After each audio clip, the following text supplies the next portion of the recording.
ruim. Olha o que diz o livro de Isaías, capítulo 38, versículo de número 1. Isaías 38, a partir do versículo 1, diz assim: naqueles dias Ezequias adoeceu de uma enfermidade mortal, e veio a ele o profeta Isaías, filho de Amós, e lhe disse: assim diz o Senhor, põe em ordem a tua casa, porque morrerás e não viverás. Feche teus olhos. Soberano Deus e eterno Pai, estamos na tua presença, ó Deus, para louvar o teu nome neste tempo em que o Senhor nos escolheu para sermos bênção e sermos abençoadores, provocadores de milagres.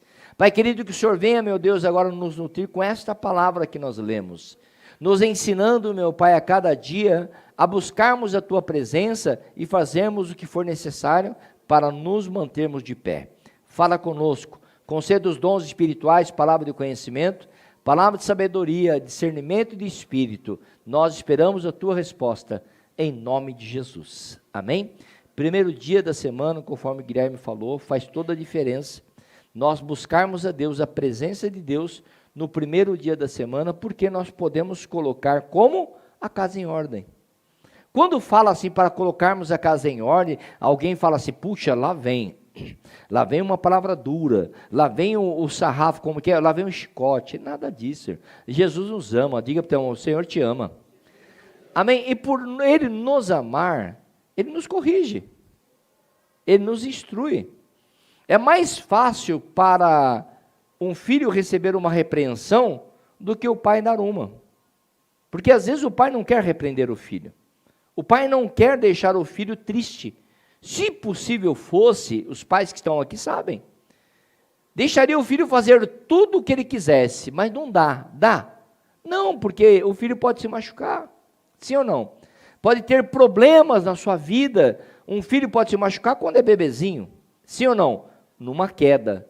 Mas um filho pode se machucar quando ele amadurece.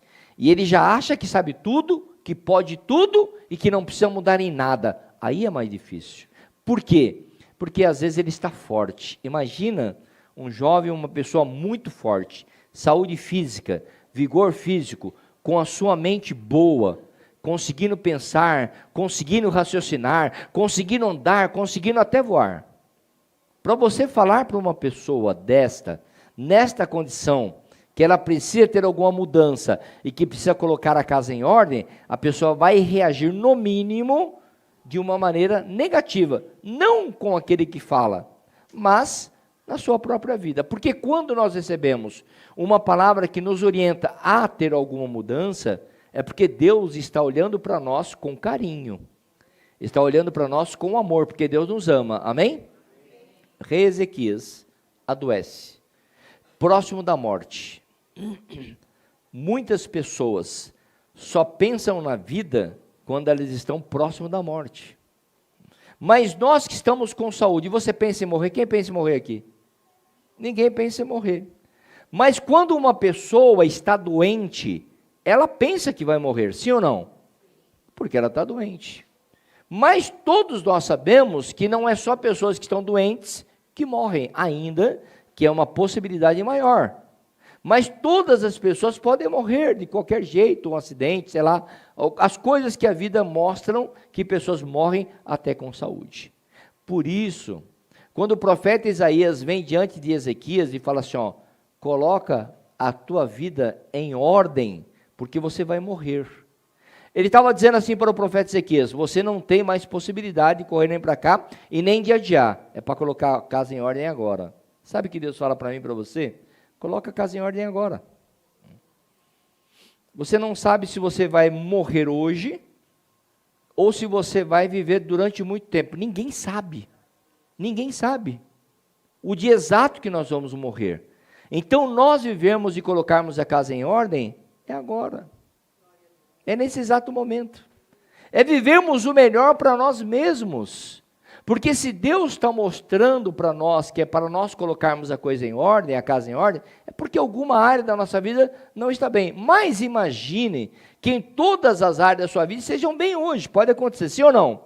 Você está andando bem no teu casamento, na sua casa, na sua família, na sua vida intelectual, na sua vida sentimental, na sua vida conjugal, na sua vida empresarial, na sua vida profissional, na sua vida financeira.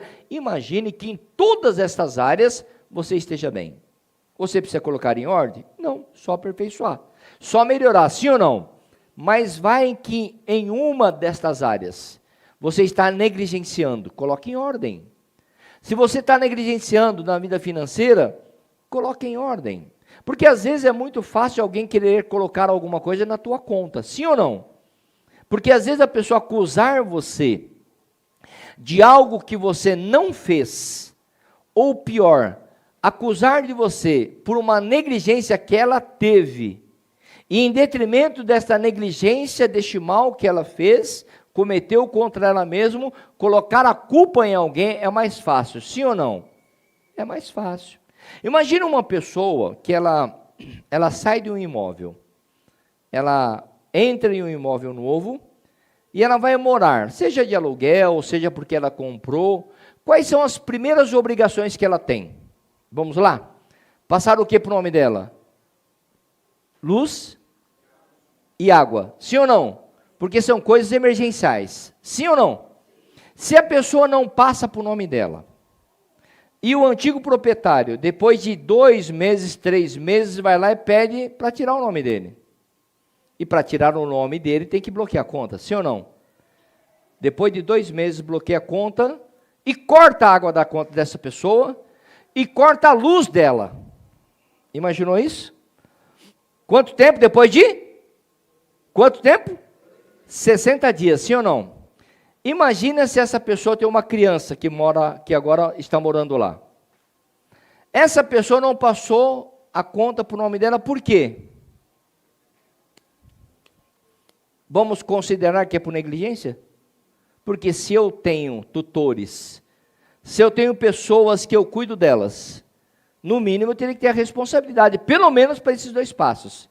Mas aí é mais fácil eu colocar a culpa naquele que bloqueou. É ou não é? Mas de quem que era a responsabilidade? É quando alguém olha, você sai de casa e vai viajar. Você olha o teu carro. E você observa que no teu carro, um pneu, diga um pneu. Você olha e você vê que ele está meio careca. Ele está debaixo daquela risquinho, que agora os pneus têm um risquinho da margem de segurança, sim ou não? Tem o risquinho da margem de segurança. Aí a pessoa, vou gastar R$600, R$800 no pneu. Eu vou viajar, eu estou no limite para viajar. Olha só. Estou no limite para viajar. Se eu gastar 800, eu não vou conseguir viajar. Mas a pessoa não pensa. Se eu não gastar 800, 600, 500, sei lá, 300, esse pneu pode furar ou pode explodir na estrada. E aquela viagem que ficaria barato, pode ficar muito caro ou levar até pessoas à morte, sim ou não? Ela para na estrada. Um comando para ela e o policial olha, e esse pneu não tem como rodar.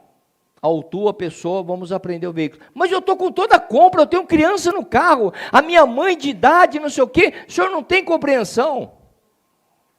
De quem que é a culpa? Do policial ou aquele que não colocou pneu? De quem que é a culpa? 99% vai falar que é do policial. Porque tem uma velhinha no carro, um velhinho de 80, 90 anos de idade, tem uma criancinha que não estava nem na cadeirinha, estava no colo, mas a culpa de quem que é? Pois é. Quando nós falamos em quando Deus fala para nós colocarmos a casa em ordem, é porque nós temos que avaliar todas as possibilidades. Em que área que nós podemos estar negligenciando? Pode ser que hoje nós estejamos muito bem, diga graças a Deus. Mas pode ser que amanhã não. É amanhã que nós vamos ter que colocar a casa em ordem. Por isso que Deus fala para nós examinarmos a nossa vida todos os dias. Por isso que quando Deus fala nessa palavra, Ele diz para que quando nós vamos receber uma visita na nossa casa, irmãs, quando você vai receber uma visita na sua casa, meus irmãos, o que você faz? Por que você arruma a casa? para receber a visita, para que a visita não fale mal de você. Para que a visita não olhe para a tua casa e fale assim, nossa, eu fui na casa da pessoa, estava um chiqueiro. E às vezes a pessoa fala assim, eu fui visitar o irmão ou a irmã, mas o filho dele é pequeno, o filho pequeno dá trabalho ou não dá? Dá trabalho, às vezes não dá para arrumar toda a casa. Por isso que a gente fala assim, vai visitar alguém, avisa, né, estou indo visitar, para a pessoa dar pelo menos uma ajeitadinha, passar um pano, recolher os brinquedos, tirar a sujeira do pó, né? Porque alguém vai falar mal. Então, quando nós vamos receber uma visita, nós limpamos, nós arrumamos para que a pessoa não saia falando. Mas quando nós estamos atrapalhados, nós damos a seguinte desculpa: entra, sente, fique à vontade, mas não repare na... Sim ou não? Quando nós chamamos a presença do Espírito Santo, é difícil nós falarmos para ele, Senhor, não repare a bagunça. A bagunça que nós às vezes fazemos na nossa vida espiritual. Não orando, não lendo a palavra, não buscando aquilo que Deus nos chama para buscarmos. Por quê? Porque às vezes dá trabalho. É mais fácil eu pedir para alguém orar, para alguém falar da Bíblia, do que eu ler a palavra. Quando nós estamos andando e a nossa caminhada às vezes ela traz uma certa tribulação, um certo cansaço, e quando Deus fala para nós colocarmos a nossa vida em ordem, na vida financeira principalmente, é muito difícil. Porque chega numa sexta-feira, pensa comigo, sextou, acabou o dia, e a gente quer fazer o quê? Eu vou cozinhar? Não. Vamos comer uma pizza? Acabou o tempo da pizza de R$20, quem lembra? Eu passei em frente a uma pizzaria um tempo, e eu vi lá a pizza a R$26. Falei, R$26? Conversando com meu cunhado, com o pessoal, vamos comer uma pizza? Vamos. Passei no lugar, vi a pizza a R$26. Falei, vamos comprar 4. R$26, comprar 4 pizzas? A gente vai comer até acabar toda a fome do ano. Quando chega a pizza, meu Deus do céu. Você corta, aí você vai comer, você coloca na boca e fala... Pessoal, é o seguinte, finge que está boa e come. Ou pizza ruim, ou negócio ruim. Nós queremos coisas boas. Quem gosta de coisa ruim, levanta a mão. Te peguei. Foi por osmose, né? Perdão. Todos nós gostamos de comida boa, pizza boa. Mas quanto custa uma pizza boa? Né? 50 para cima. Uma pizza mais ou menos 80. Uma pizza boa 120. É o que a gente vê o preço. Sim ou não? Se você tivesse dinheiro, qual que você escolheria? A mais ou menos ou a melhor? A melhor. Mas às vezes nós não temos dinheiro. Mas nós queremos é onde nós desarrumamos a nossa vida financeira. É mais fácil pular uma sexta-feira e deixar para outra e comer uma pizza melhor, do que você comer naquela sexta-feira uma pizza melhor e ficar cheio de conta para pagar. Sim ou não? Coerência. Mas às vezes a barriguinha aguenta, eu quero uma pizza, e ela fica falando toda hora, come uma pizza, quem gosta de pizza? Eu estou falando para quem gosta de pizza. Eu, se fosse a minha escolha, eu comeria pizza todo dia. Eu gosto de pizza demais. Só que a idade que eu já tenho, não dá para comer pizza todo dia, senão eu vou morrer antes do tempo. Agora, nós temos que ser coerentes na nossa vida financeira. E é um momento que nós temos que colocar a casa em ordem. Colocar a casa em ordem na vida financeira é fácil ou é difícil? É muito difícil. Porque nós queremos comer bem, nós queremos viajar bem, nós queremos sair bem, nós queremos um carro bom. Colocar a vida financeira em ordem é muito difícil. Então nós precisamos da ajuda de quem? De Deus. Colocar a vida sentimental em dia é fácil? Não é. Porque você está com uma pessoa em que a Bíblia ensina que nós temos que amar a pessoa e não esperar o amor que ela dá. Ah, mas eu quero que a pessoa me ame, eu quero que ela faça tudo por mim, mas a Bíblia diz que eu tenho que fazer por ela. Então há um momento que nós precisamos visualizar como colocar essa vida em ordem. Por que que nós devemos colocar a vida em ordem? Por quê? Em primeiro lugar, porque o Deus da Bíblia é um Deus de ordem. Diga para o teu irmão, o Deus da Bíblia é o Deus de ordem. Qual então, ou qual o momento que nós, por que nós devemos colocar a nossa vida em ordem? Porque o Deus da Bíblia é um Deus de ordem. Gênesis capítulo 1, versículo 3 em diante.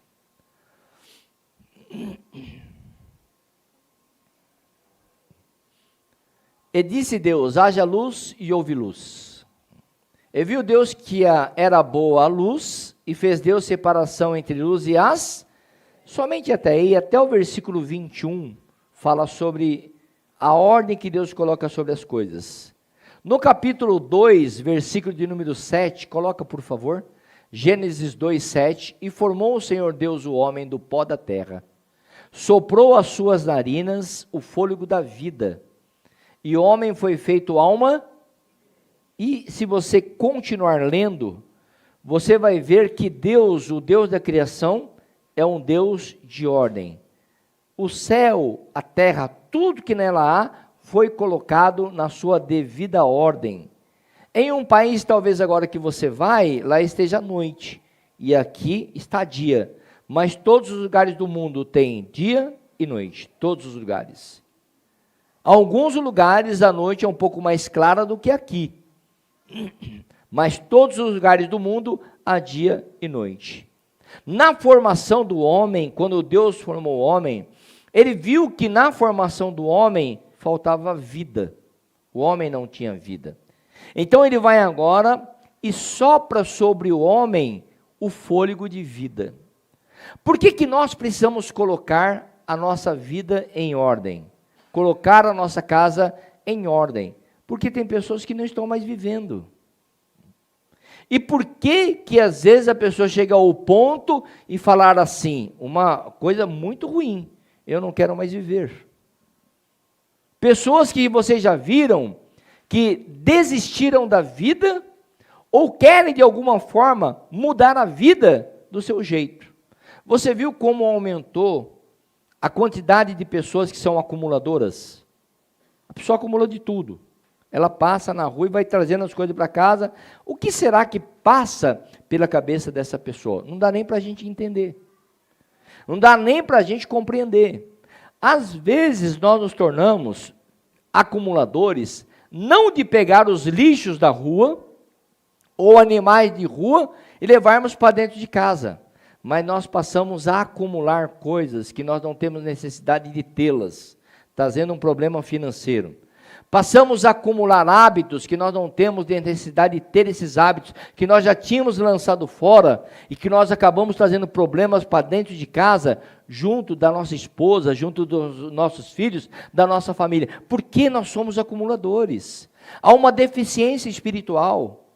Há uma deficiência em uma das áreas da nossa vida que nós precisamos colocar em ordem. Então, por que nós devemos colocar a casa em ordem? Em primeiro lugar, porque Deus, o nosso Deus, é o Deus de ordem. O nosso Deus é organizado. Diga para o teu irmão, seja organizado, como o seu Deus é organizado. Quando nós administramos a nós mesmos, a nossa vida passa a ser mais promissora, a nossa vida passa a ser mais agradável, e tudo aquilo que nós vamos fazer é facilitado. Imagina você, quando chega numa casa, e você vê que no quarto tem a cama, e a pessoa deixa o sapato, ou quando você vai andar, deixa a gaveta aberta. Quem tem mania de bater nos cantos de casa? Tem pessoas que têm mania, não pode ver um canto que bate, né? Você ouve. Você está lá no outro cômodo, você ouve, fala, ixi, já bateu de novo no canto. Tem gente que não pode ver uma quina, é uma quina da pia, é uma quina do... Ela bate em tudo quanto é lugar, a pessoa é meio desastrada, não calcula muito bem, né, para desviar. Quando nós passamos a colocar a nossa vida em ordem, a nossa vida fica mais promissora. Imagina você acordar e falar assim, bom, eu não tenho dificuldade financeira. Bem ou não está bem? Bem. Você não vai precisar preocupar com a sua vida financeira. Você está bem com a tua esposa, você não precisa preocupar com a tua esposa, porque você está bem com ela, com o teu marido, com a tua família. Na sua empresa você está bem. Existe e surge alguns problemas, tá bom. Mas você está bem. Surgiu um problema financeiro, mas você está bem financeiramente. Promissor, você está promissoramente estável. Então, quando Deus vem falar conosco, para nós colocarmos a nossa casa em ordem, como ele falou com Ezequias, porque Ezequias iria morrer, sim ou não?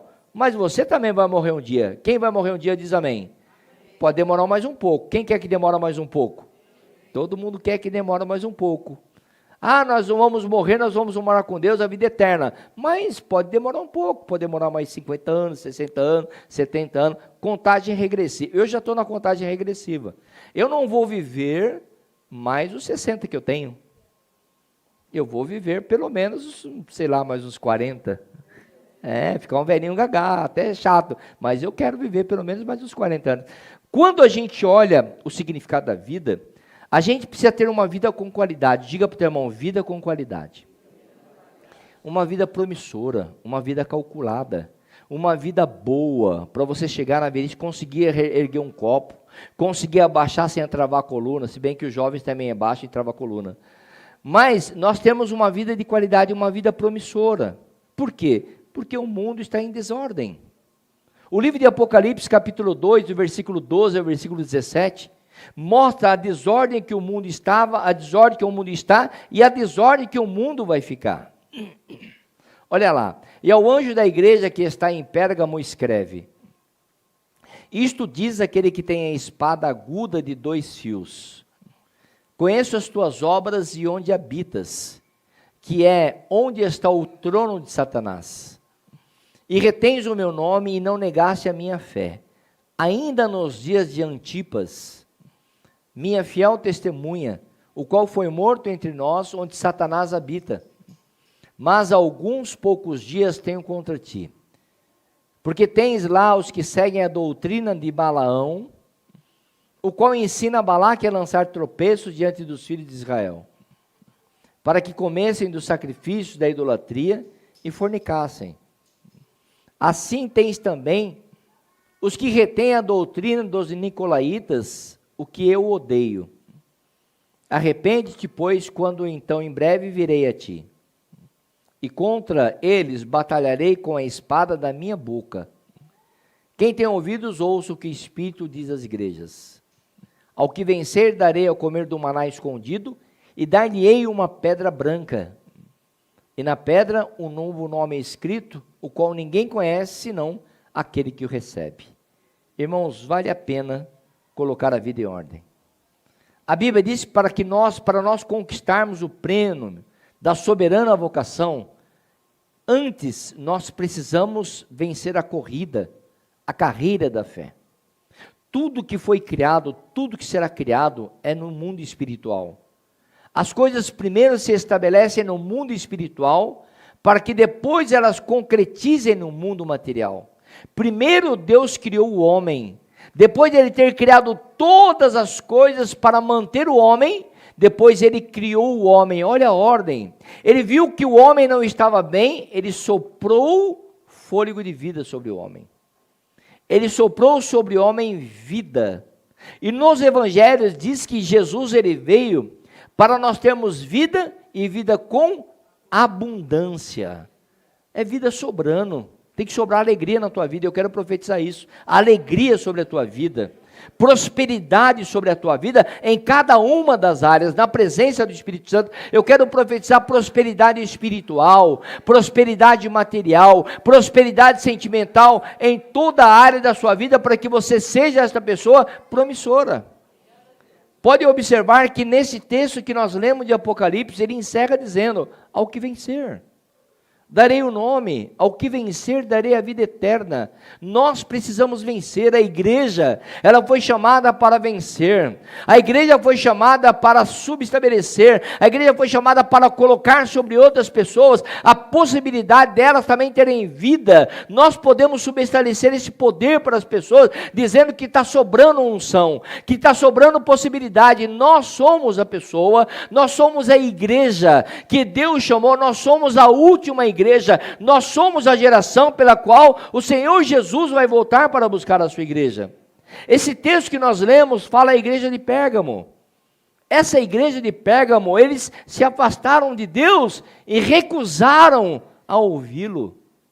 Quando nós nos afastamos de Deus, nós recusando ouvi-lo, o que está fazendo você a ter esta recusa em ouvir a Deus? Será que talvez é a desordem na vida financeira? Você chegou até um ponto altruísta, egoísta, em achar que a tua vida é o dinheiro que você tem? Será que é o status que você conquistou, a inteligência, a formação que você tem? É muito simples nós denotarmos e olharmos para todas as situações e sairmos culpando pessoas. É muito fácil. Nós precisamos nos ocupar nos momentos mais difíceis da nossa vida. Se ocupe em oração. Se ocupe em buscar a presença de Deus. Se ocupe em melhorar na presença do Espírito Santo. Se ocupe. Nós somos pessoas que nós aprendemos que o Senhor é suficiente na nossa vida, sim ou não? Mas a igreja, ela foi começando a criar ídolos. Homens, super-homens, super-mulheres, as pessoas começaram a olhar os pastores das igrejas, eu me coloco nisto, como os super-homens, como as ovelhas, como o pastorzinho, aquele quieto. A Bíblia não mostra sobre isso, irmãos. Se as pessoas começarem a olhar na Bíblia o que era um pastor, o pastor, ele enfrentava o leão, o pastor enfrentava o urso. O pastor, ele era duro na palavra, ele era irredutível na posição. As pessoas querem um pastor cordeiro, um pastor ovelhinha, que abaixa a cabeça, que não pode fazer nada, não pode fazer nada, não pode aparecer nada, tem que ter uma vida de cativeiro. Eu não sei de onde as pessoas tiraram isso. Nós somos de guerra, irmão, sabe? Então, você é uma pessoa de guerra. Amém? Você é crente, você é uma pessoa de guerra. O crente é guerreiro. Se ele tiver que enfrentar o leão, ele vai enfrentar o leão. Todos os dias tem um. O crente vai matar o leão que aparecer na frente dele. O crente é de guerra. A pessoa pensar, ele é crente, eu vou pisar nele. Não vai pisar, não. Tudo tem um limite. A Bíblia ensina que tudo tem um limite. O casal tem que se entender, sim ou não? Porque é muito fácil eu chegar para minha esposa e falar assim, mas você é crente. Tem muita mulher, tem muita esposa de marido que não é crente, e o cara joga na cara dela, mas você é crente, mas você não é, eu vou para o céu, você vai para o inferno. Vão para a igreja? Não, você vai para o inferno. E às vezes a pessoa fica se subjugando, fica se doutrinando sobre aquele que não tem a palavra, e fica se submetendo a um jugo. Enquanto Deus nos chama para sermos livres, digam amém. Na nossa vida financeira a mesma coisa. Você não tem que se submeter àqueles que querem te escravizar. Se prepare, faça cursos, melhore a sua vida profissional, prepare a tua empresa para não ficar preso em um contrato onde pessoas começam a mandar até dentro da tua empresa. Não, esteja preparado para que você possa fazer as mudanças necessárias. Então, quando Deus fala para colocar a coisa em ordem, vai muito adiante. A igreja de Pérgamo, ela recusou ouvir a Deus, ela recusou ouvir a doutrina. Então a pessoa está simplesmente andando porque um fez. Imagina uma pessoa que ela pensa assim, ó, um está fazendo e não está acontecendo nada. Olha só as pessoas. A pessoa está adulterando, não está acontecendo nada. A pessoa está roubando, não está acontecendo nada. A pessoa está sendo desonesta, não está acontecendo nada. Aos teus olhos. Mas aos olhos de Deus já aconteceu. O rebelde, aos olhos de Deus, o Senhor julga, e o julgamento de Deus é determinado. Quando Saul começou a se rebelar, o que Deus fez? Rejeitou Saul. O Senhor chegou no mundo espiritual e falou assim, ó, eu tenho rejeitado Saul, e agora vou colocar outro rei no lugar de Saul. Pronto. Você não tem que ficar debaixo de obediência de uma pessoa que está rejeitada. Você tem que obedecer os princípios da palavra de Deus, sim ou não? E nós, quando colocamos a nossa casa em ordem, nós aprendemos esses fatos. A igreja de Pérgamo, o Senhor estava começando a rejeitar aquelas pessoas, porque elas estavam se recusando a ouvir a palavra de Deus. Porque um dia nós iremos morrer. Fala para o teu irmão, um dia você vai morrer. Nós só não sabemos como. É uma realidade que nenhum de nós devemos deixar de pensar. Que o nosso dia também vai chegar. E a morte é um caminho sem retorno. Algumas pessoas falam assim, mas eu terei outra oportunidade. Uma religião fala que eu terei outra oportunidade. Outra religião fala, mas o livro de Hebreus, capítulo 9, versículo 27, ele diz assim, enquanto ao homem compete morrer uma única só vez. Depois disso, segue só uma vez. Ninguém vai morrer duas vezes, é uma vez só. E não adianta achar que você vai voltar depois num cachorrinho, que alguém vai te adotar, que não vai acontecer. Não vai acontecer. Vai voltar num gatinho, não vai acontecer. Vai morrer só uma vez. Então o tempo do juízo é agora. É agora que a gente tem que pensar em todas as coisas. É agora que você tem que pensar em melhorar de vida. Diga, ter vida melhor. Diga, ter vida em abundância. Mas qual a casa que nós devemos colocar em ordem? Pergunta para o teu irmão, qual casa que tem que colocar em ordem? A casa onde a gente mora. Paulo, ele fala, a epístola de Paulo ao Timóteo, ele ensina exatamente sobre as qualificações ao episcopado. Se estiver em ordem, o Espírito está lá. É o triste exemplo de Ló. Se uma pessoa, o Senhor fala lá a Timóteo, quem deseja episcopado, excelente obra deseja. Mas quando a pessoa, ao receber uma incumbência da parte de Deus, ela precisa cuidar da sua vida espiritual. Porque se a pessoa cuidar da sua vida espiritual, tudo vai estar bem. Há um momento na vida de Ló que não souberam cuidar muito da vida espiritual e colocou toda a família em jogo e teve um problema.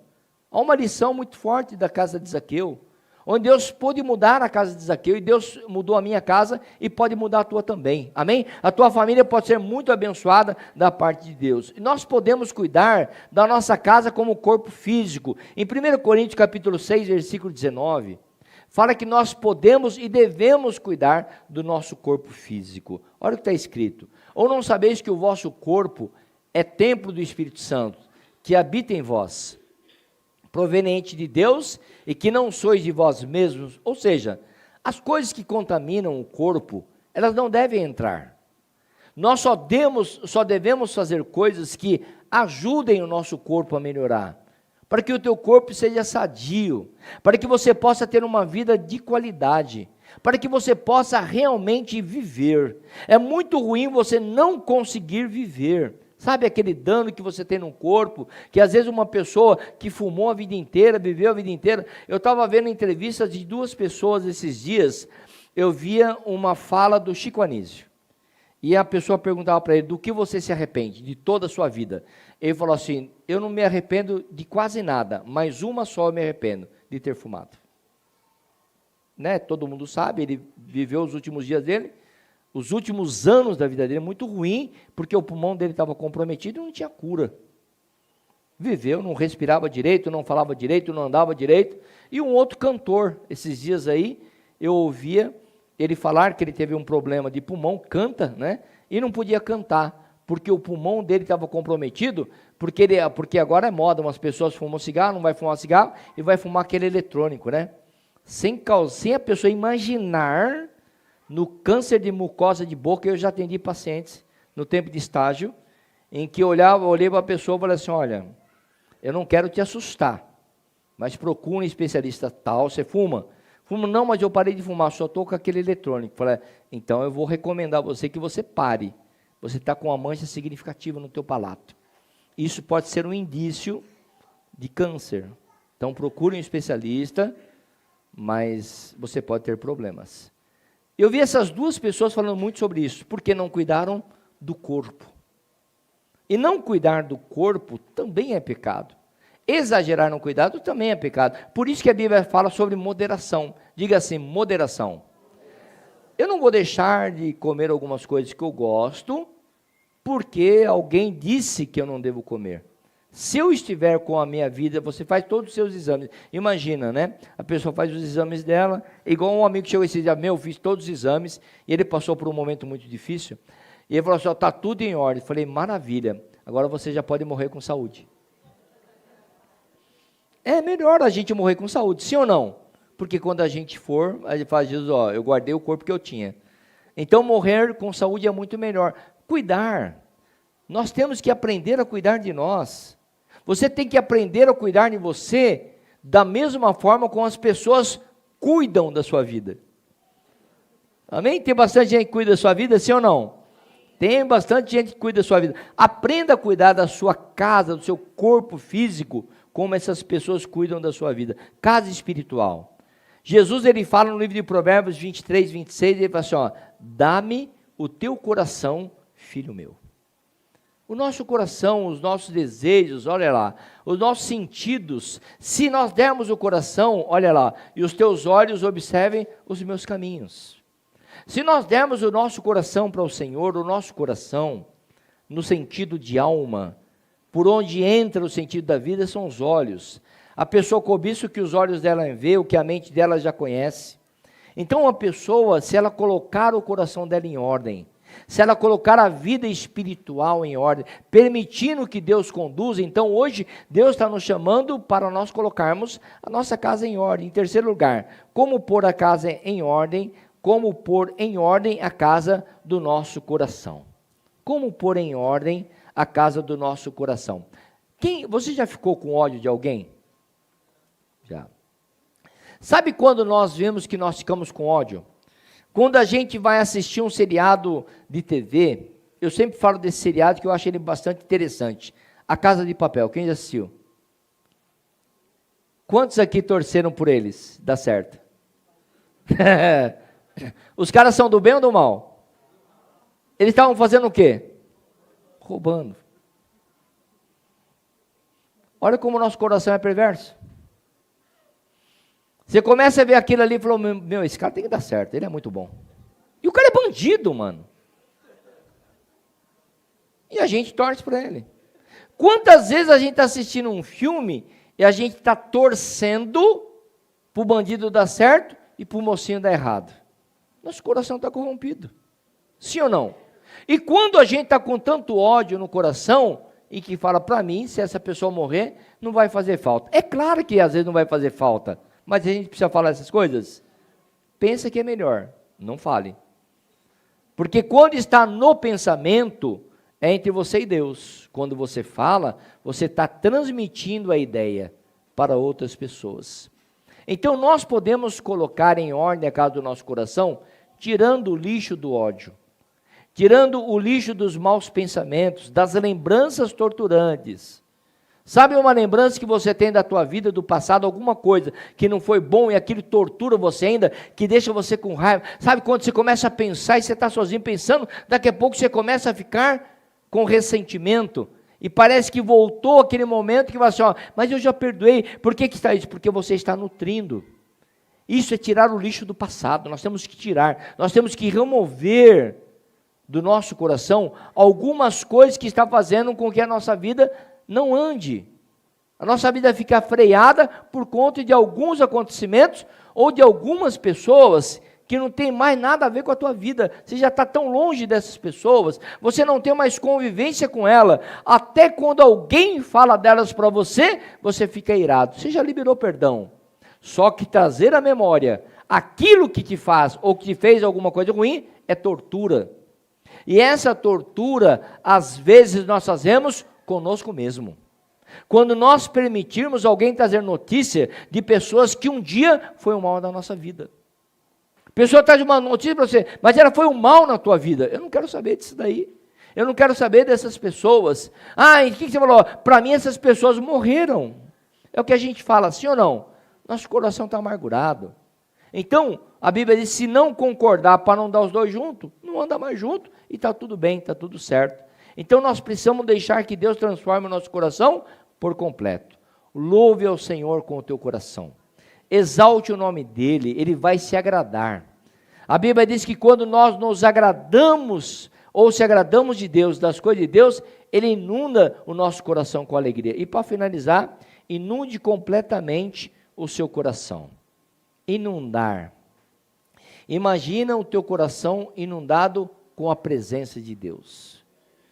Você adora Deus na medida da tua santidade, não importa onde você está, porque o teu coração está inundado com a presença de Deus. O teu coração está inundado com a palavra. Inunde o teu coração com a fé em Deus. Acredite que aquela situação vai mudar. De uma forma ou outra nós somos igreja e Deus está cuidando de nós. Deus está cuidando da nossa vida, Deus está cuidando da nossa casa, Deus está cuidando da nossa família. E eu terminei a reunião hoje, coloquei o Tota para orar. E o Tota falou uma coisa na oração dele. Eu creio, Senhor, que já está dando e vai dar tudo certo. É isso. É isso que vai dar certo. Porque nós estamos inundando o nosso coração com a paz de Deus que excede todo o entendimento. A Bíblia diz que essa paz do Senhor, que excede todo o entendimento, ela cuidará do nosso coração. Inunde o teu coração com o poder de Deus. Ainda não deu certo, mas vai dar certo.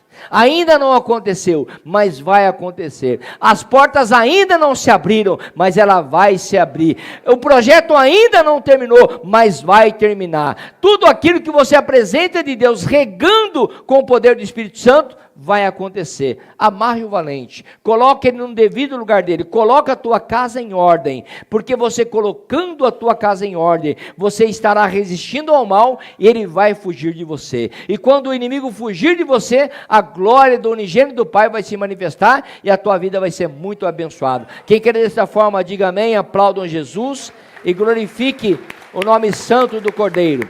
A ele toda a honra, toda a glória, todo o louvor e toda a adoração.